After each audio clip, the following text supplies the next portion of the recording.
اب آئیے قرآن سے سرکار کا مرتبہ سنتے ہیں، قرآن کیا بیان کرتا ہے۔ بہت ہی نرالے انداز میں قرآن نے بیان کیا ہے۔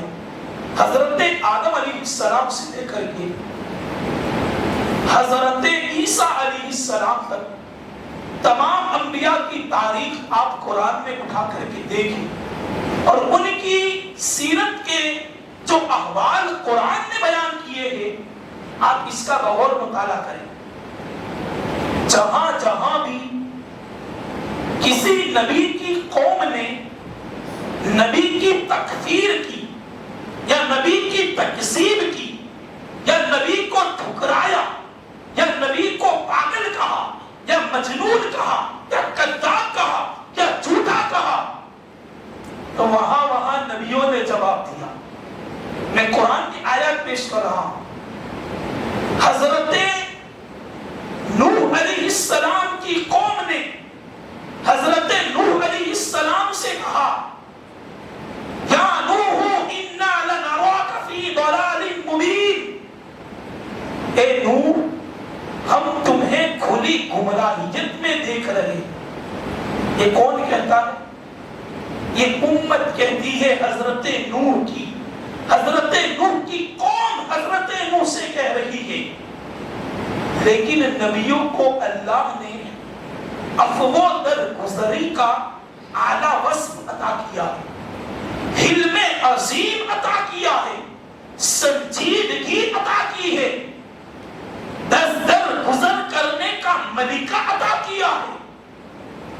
اب دیکھو حضرت نوح کو جب ان کی قوم نے یہ کہا، یا نوح انا لنراک فی ضلال مبین، اے نوح ہم تمہیں کھلی گمراہیت میں دیکھ رہے ہیں، تو حضرت نوح علیہ السلام نے جواب دیا۔ اس کو قرآن بیان کرتا ہے، یا قوم لیس بی ضلالۃ ولکنی رسول من رب العالمین، اے میری قوم مجھے گمراہیت سے کوئی علاقہ نہیں، یعنی میرا گمراہیت سے کوئی تعلق نہیں، میں گمراہ نہیں ہوں۔ تم میری باتوں کو سن کر، میرے پیغام کو سن کر اور میرے رسالت کے دعوے کو سن کر کے تم مجھے گمراہ مت کہو، وَلَكِنِّي رَسُولٌ مِّن رَبِّ الْعَالَمِينَ، بلکہ میں تو اللہ کا رسول ہوں۔ یہ جواب حضرت نوح نے دیا۔ آگے چلیے، گفتگو جو کر رہا ہوں خاص کر کے جو نوجوان ہیں وہ میری گفتگو پر توجہ دیں، بچوں کو سمجھ میں آئے یا نہ آئے، جو آیات میں پڑھ رہا ہوں اس پر بھی توجہ دیں، جو ترجمہ کر رہا ہوں اس پر بھی توجہ دیں، اور پھر آخر میں سرکار کی شان و عظمت کو دیکھیں کہ قرآن کیسے بیان کرتا ہے۔ حضرت نوح علیہ السلام نے جواب دے دیا۔ اب قوم عاد نے حضرت ہود سے کہا، یا ہود انا لنراک لیس بی صفاحۃ ولکنی رسول، لیس بی صفاحۃ، یا نوح انا لنراک فی، لیس بی، آیت میرے ذہن سے نکل رہی ہے، مشابہت والی آیت ہے، یعنی حضرت ہود کی قوم نے حضرت ہود سے کہا کہ اے ہود ہم تو تمہیں پاگلوں میں شمار کرتے ہیں، معاذ اللہ کی رب العالمین، سفاہ کہتے ہیں بے وقوف کو، ہم تو تجھے سفاہ جانتے ہیں، بے وقوف جانتے ہیں۔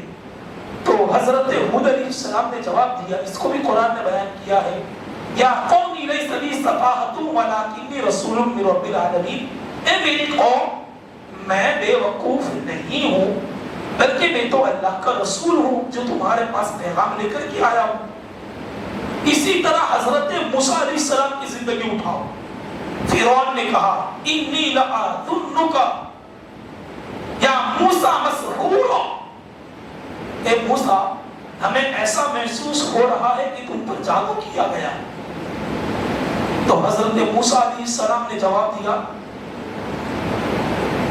کہ اے فرعون مجھ پر جادو نہیں کیا گیا، بلکہ مجھے ایسا محسوس ہو رہا ہے کہ جادو تجھ پر کیا گیا۔ یعنی میں نے جتنی بھی آیات کا ترجمہ پڑھایا یا آیات پر ہی، اس کا مطلب اور مقصد یہ ہے کہ جب بھی کسی نبی کی امت نے کسی نبی کو برا بھلا کہا یا ان کو طعن و تشنیع کا نشانہ بنایا، ان کے سامنے زبان درازی کی یا ان کے سامنے بدگوئی کی، تو نبیوں نے ان کو بڑے ہی سنجیدہ انداز میں نبیوں نے ان کو جواب دیا اور بڑے پیار سے دیا۔ ایسا نہیں کہ پتھر کا جواب پتھر سے دیا جائے، اینٹ کا جواب اینٹ سے دیا جائے۔ نبیوں کو اللہ نے اب وہ درگزر کا عظیم خاصہ عطا کیا۔ وہ اپنی امت پر باپ کی طرح بلکہ باپ سے کئی گنا زیادہ مہربان ہوتے۔ امت نے اتنا سب کچھ کہہ دیا لیکن انہوں نے امت کو کچھ نہ کہا، صرف اتنا ہی کہا تم جو سمجھ رہے ہو ایسا نہیں ہے، ہم کو تو اللہ نے اپنا رسول بنا کر اپنا نبی بنا کر کے بھیجا۔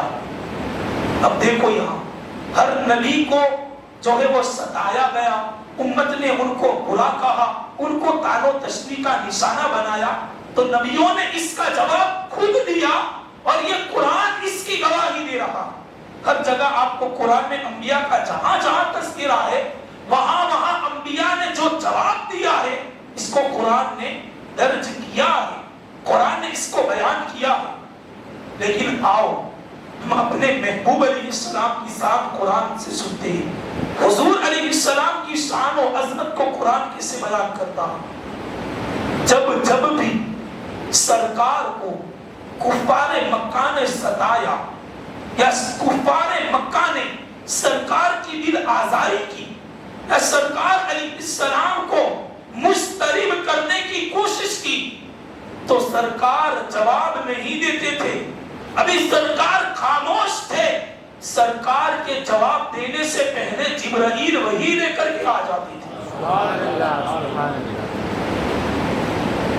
حضور علیہ السلام پر وحی کا جو نزول ہوتا تھا وہ کچھ دنوں کے لیے روک دیا گیا، بیچ میں اللہ نے کچھ دنوں کے لیے یہ سلسلہ روک دیا۔ تو کفار مکہ نے سرکار علیہ السلام سے یہ کہنا شروع کر دیا کہ آپ کا رب آپ سے ناراض ہو چکا ہے، آپ کا دشمن ہو چکا ہے، آپ کے رب نے آپ کو چھوڑ دیا ہے۔ یہ ان کے سخت جملے سن کر کے سرکار کی دل آزاری ہوئی، سرکار کا دل مضطرب ہوا، سرکار بے چین و بے قرار ہوئے۔ ابھی سرکار بے چین ہی ہوئے کہ جبرائیل وحی لے کر آئے، سرکار نے جواب نہیں دیا، کفار سوال کر رہے ہیں تو جواب رب العالمین دے رہا۔ وَالضُّحَىٰ وَاللَّيْلِ إِذَا سَجَىٰ، اور جواب بھی کس حسین انداز میں قرآن دیتا ہے، اے محبوب ہمیں تیرے چہرے والضحیٰ کی قسم، وَاللَّيْلِ إِذَا سَجَىٰ، محبوب تیری زلفوں کی قسم، مَا وَدَّعَكَ رَبُّكَ وَمَا قَلَىٰ، آپ ان کفار کے طعن و تشنیع سے آپ اپنے دل کو مضطرب نہ کریں۔ آپ کے رب نے نہ تو آپ کو چھوڑا ہے نہ آپ کو اپنا دشمن بنایا۔ مَا وَدَّعَكَ رَبُّكَ وَمَا قَلَىٰ وَلَلْآخِرَةُ خَيْرٌ لَكَ مِنَ الْأُولَىٰ، اور آپ کی آخرت آپ کی دنیا سے کئی گنا زیادہ۔ یہاں بالخصوص آخرت کا تذکرہ اس لیے ہوا تاکہ کفار کو اس دن پتا چل جائے کہ سرکار کو اللہ نے کیا شان و عظمت عطا کی ہے۔ وہ بروز محشر پتا چلے گا، میدان محشر قائم کیوں کیا جائے گا، کیوں قائم کیا جائے گا؟ اس لیے کہ حساب و کتاب ہوگا۔ ہاں یہ تو ہے ہی ہے کہ اس دن حساب و کتاب ہوگا، ہونا ہی ہونا ہے۔ تو ہمارے مفسرین، محققین، محدثین، اسلاف، اکابرین، اولیاء، علماء یہ سوال پیدا کرتے ہیں کہ کیا اللہ عالم الغیب نہیں ہے؟ اس کو ہر چیز کا علم نہیں؟ وہ ہونی انہونی کو جانتا ہے، تو کیا اسے معلوم نہیں، اسے اس بات کا علم نہیں کہ کون سا بندہ جنتی ہے اور کون سا دوزخی؟ میدان محشر قائم کرنے کی ضرورت کیا ہے؟ چونکہ کفار کا تو حساب ہونے والا نہیں ہے، ان کے کفر ہی کی وجہ سے ان کو جہنم میں داخل کر دیا جائے گا۔ حساب تو مومنوں کا ہونا ہے کہ تم نے کتنے اچھے اعمال کیے اور کتنی برائیاں کی ہیں۔ تو کیا رب کو یہ معلوم نہیں کہ کون جنت میں جائے گا کون دوزخ میں جائے گا؟ بھیجنا تو اس کے دست قدرت میں ہے، تو پھر میدان محشر سجانے کی ضرورت کیا ہے؟ تو ہمارے مفسرین لکھتے ہیں فقط اتنا سبب ہے بزم انعقاد بزم محشر کا، فقط اتنا سبب ہے انعقاد بزم محشر کا کہ ان کی شان محبوبی دکھائی جانے والی ہے۔ میدان محشر قائم اس لیے ہوگا کہ وہاں حضرت آدم سے لے کر کے قیامت تک آنے والے تمام افراد کو، تمام انبیاء کو، تمام اولیاء کو، تمام کفار کو، تمام اقوام کو اور تمام لوگوں کو جمع کیا جائے گا، اور وہاں سب کو ان کی ماتھے کی نگاہوں سے دکھایا جائے گا کہ میرے محبوب کی عظمت یہ، میرے محبوب کی شان یہ ہے۔ تم جو دنیا میں انکار کرتے تھے، آج تم اپنی آنکھوں سے دیکھ لو کہ ہم نے اپنے محبوب کو کیا شان عطا کی۔ فقط اتنا سبب ہے انعقاد بزم محشر کا کہ ان کی شان محبوبی دکھائی جانے والی ہے۔ اللہ اکبر۔ سرکار علیہ السلام کو کفار نے یہ کہنا شروع کیا۔ سرکار کے 3 شہزادے تھے، آپ کو اگر علم ہو تو 3 لڑکے تھے، عبداللہ، ابراہیم اور حضرت قاسم۔ پہلے 2 شہزادے انتقال کر گئے، اب آخر میں حضرت قاسم رضی اللہ تعالیٰ بچے تھے۔ ابھی حضرت فاطمہ کا وصال ہوا، سرکار کے دل سے ابھی وہ غم نکلا نہیں کہ حضرت قاسم کا انتقال ہو گیا رضی اللہ تعالیٰ۔ اب بچپن ہی میں سرکار کے شہزادوں کا انتقال ہو گیا تو کفار مکہ سرکار کو تانا دینے لگے اور کہنے لگے یہ جو نبی ہونے کا بڑا دعویٰ کرتا ہے، اگر یہ ختم ہوگا تو اس کی نسل ختم ہو جائے گی، چونکہ اس کے جتنے شہزادے تھے وہ تو مر چکے ہیں، اس کے جتنے لڑکے تھے وہ تو انتقال کر چکے ہیں۔ یعنی اس طرح سے انہوں نے سرکار کو تشنیع کا اور طعنے کا نشانہ بنایا۔ ابتر کہا، ابتر کہتے ہی اس کو ہے جس کی نسل منقطع ہو جائے، جس کی نسل ختم ہو جائے۔ جب کفار نے سرکار کو یہ طعنہ دیا اور اس طرح سے سرکار کی بارگاہ میں جو ہے وہ بے ادبی کی، تو رب ذوالجلال کو جلال آیا اور حالت غضب میں اللہ نے حضرت جبرائیل سے فرمایا جبرائیل جاؤ، انا اعطیناک الکوثر فصل لربک وانحر ان شانئک هو الابتر۔ محبوب ہم نے آپ کو خیر کثیر عطا کیا۔ کیا عطا کیا؟ خیر کثیر۔ یہاں کوثر سے مراد حوض کوثر بھی ہے، خیر کثیر سے مراد تمام خوبیاں بھی ہیں، خیر کثیر سے مراد سرکار علیہ السلام کی اولاد بھی ہے۔ رب جواب دے رہا ہے محبوب دل آزاری کرنے کی کوئی بات نہیں، دل مضطرب کرنے کی کوئی بات نہیں، یہ تمہیں ابتر کہتے ہیں، ہم ان لوگوں کو ابتر بنا دیں گے جنہوں نے تمہیں ابتر کہا۔ یہ قرآن کہتا ہے اِنَّا أَعْطَيْنَاكَ الْكَوْثَرَ فَصَلِّ لِرَبِّكَ وَانْحَرْ إِنَّ شَانِئَكَ هُوَ الْأَبْتَرُ۔ ہم ان لوگوں کو بے نسل کر دیں گے، ان لوگوں کی نسل کو ختم کر دیں گے، ان لوگوں کی نسل کو منقطع کر دیں گے، ان لوگوں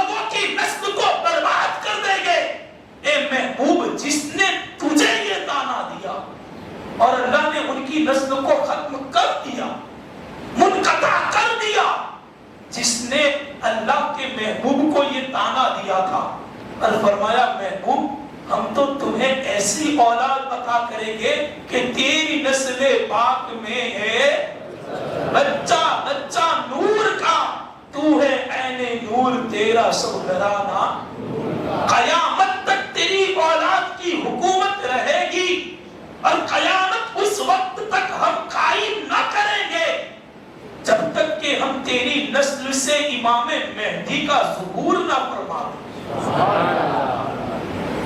ابتر کہنے والوں کو اللہ نے خود ابتر بنا دیا، ابتر کہنے والوں کو اللہ نے خود ابتر بنا دیا۔ سرکار کی شان سمجھ میں آئی عظمت؟ قرآن پڑھو اور صحیح ترجمہ جو اہل سنت والجماعت کے علماء نے لکھا اس کو پڑھو، اس کی تفسیر پڑھو تو پتہ چلے گا کہ کیا شان و عظمت ہے۔ اس بالغ نظری سے قرآن کو پڑھا جائے تو پتہ چلے گا کہ عظمت و شان کیا ہے۔ اگر ہر شان کو ظاہر کر دی جائے تو پھر 73 فرقے پیدا کیسے ہوں گے؟ سرکار کی شان کو اگر کھول کھول کر ہی بیان کر دیا جاتا تو پھر یہ مسلمانوں میں 73 فرقے بنتے کیسے، اور پھر سرکار کی حدیث سچی کیسے ثابت ہوتی کہ 73 میں سے ایک ہی جنتی ہے؟ اس لیے اللہ نے سرکار کی شان کو بیان کیا، لیکن کچھ مقامات ایسے ہیں کہ جہاں اللہ نے جو ہے وہ اس کو چھپایا ہے، اور اللہ نے عقل سلیم رکھنے والوں کو اللہ نے وہ مقامات دکھائے کہ ذرا غور سے قرآن پڑھو تو تمہیں میرے محبوب کی شان نظر آئے۔ ذرا دیکھو نا، جس نبی کو ستایا گیا تو نبیوں نے خود جواب دیا اور بڑے پیارے انداز میں جواب دیا، لیکن جب سرکار کو ستایا گیا، میرے پاس ایک آیت نہیں، اس پر پوری کتاب ہے میرے پاس، وقت اجازت نہیں دیتا، میرے پاس پوری کتاب ہے اور اس میں بے شمار آیتیں ہیں، ایسی آیتیں کہ کفار نے تانا دیا، کفار نے سرکار کو ستانا شروع کیا تو ادھر جواب محبوب نہیں دے رہے ہیں بلکہ فوراً جواب رب ذوالجلال حضرت جبرائیل کے ذریعے دے رہا، اور وہ بھی عام جواب نہیں، وہ قرآن کی آیات بن گئی۔ ابو لہب نے سرکار علیہ السلام نے جب تمام لوگوں کو کوہ صفا پر جمع کیا، جب اعلان نبوت کرنا تھا سرکار کو، سرکار پر لوگوں کا بہت اعتماد تھا، آپ کو صادق و امین نبوت سے پہلے کہا جاتا تھا، اتنے سرکار امین تھے، کبھی سرکار نے اپنی زندگی میں منہ سے جھوٹ نہیں نکالا، اس کی گواہی دشمن اسلام بھی دیتے، کفار اسلام بھی دیتے تھے۔ سرکار نے لوگوں کو جمع کیا کوہ صفا پر اور فرمایا لوگوں کیا تمہیں میری بات پر اعتماد ہے؟ لوگوں نے کہا کیوں نہیں؟ سرکار نے فرمایا اگر میں یہ کہوں کہ اس پہاڑ کے پیچھے سے ایک بہت بڑا لشکر نکلے گا اور تمہیں تباہ کر دے گا، یا غالباً اسی طرح کے کچھ الفاظ ہیں، تو کیا تم میری بات پر یقین کر لو گے؟ تو کفار مکہ نے اس وقت کہا تھا ہاں ہمیں آپ کی باتوں پر پورا یقین ہے، کیونکہ ابھی تک ہم نے آپ کو خیانت کرتے ہوئے یا جھوٹ بولتے ہوئے دیکھا نہیں۔ پھر سرکار علیہ السلام نے فرمایا تمہیں اگر میری باتوں پر اتنا اعتماد ہے تو پھر سمجھ لو کہ میں جس کی عبادت کرتا ہوں اور تم کو جس کی عبادت کرنی ہے وہ اللہ بھی ایک ہے، وحدہ لا شریک ہے۔ اب بڑے بڑے کفاران سردار وہاں موجود تھے، ابو جہل ابو لہب کھڑا ہوا اور کہنے لگا اے محمد کیا اسی لیے ہم کو یہاں جمع کیا تھا؟ معاذ اللہ، اس نے بہت ہی برے الفاظ کہے، اس کو استعمال کرنا بھی مناسب نہیں۔ اس نے سرکار کی بارگاہ میں ایسے ایسے الفاظ کہے، سرکار نے لوگوں کو دین کی دعوت کے لیے اور اسلام کی دعوت کے لیے لوگوں کو جمع کیا تھا، تو ابھی سرکار کی گفتگو ختم ہی ہوا اور طرح طرح کے الفاظ سرکار کی بارگاہ میں جو ہے وہ طنز کے طور پر اور طعنے کے طور پر کہنے لگا. ابھی اس نے یہ الفاظ نکالے ہی تھے کہ قرآن نازل ہوا تبت یدا ابی لہب و تب. ابی لہب و تب. تبت یدا ابی لہب و تب. ابو لہب کے دونوں ہاتھ برباد ہو جائیں. ما اغنا عنہ مالہ وما کسب. اس کو اس کے مال پر بڑا فخر ہے, اس کو اس کے منصب پر بڑا فخر ہے. ما اغنا, اس کو غنی نہیں کرے گا, عنہ, اس کو, مالہ وما کسب, نہ اس کا مال اس کو فائدہ دے گا نہ اس کا منصب اس کو فائدہ دے گا. سیصلی نارا ذات لہب.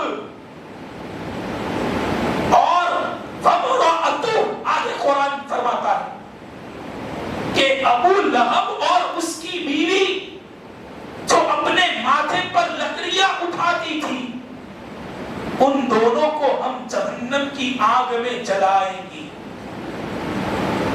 یہ قرآن نے کہا. کیوں کہا؟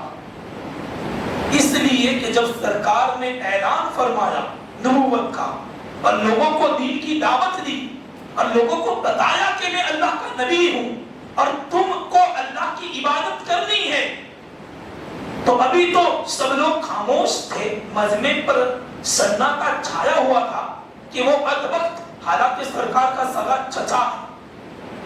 ابو لہب کون ہے؟